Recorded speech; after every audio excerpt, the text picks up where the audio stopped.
All right, let's see how fast we can do this. You are replacing your E36 door handle, passenger or driver, and you're trying to get this flush with the outside door so that you can get that locking ring on and it will not sit flush.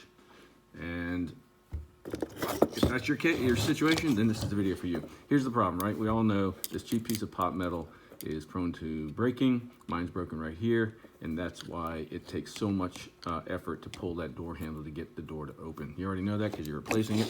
So you also probably already know that there's a little slider panel in here that keeps that outside trim piece locked in, and that there's a piece of metal here that BMW stuck there in all their wisdom to hide that little slider, so that you have to use a tool like this to get behind that piece of metal so you can push that and unlock the trim piece. And then when you're done, you got to reach in there and pull it back out to lock it back in.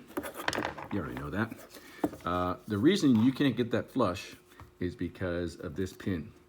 And that pin is there for a reason. It's the pivot point for the entire handle operation, and therefore it needs to be strengthened with a piece of metal here to hold it nice and tight and in place.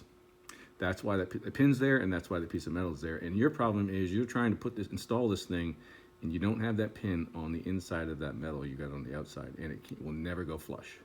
Super simple solution. You just back it out, pivot it this way, slide that so the pin goes behind that piece of metal, and you are good to go. You can get this flush and you get that locking ring on.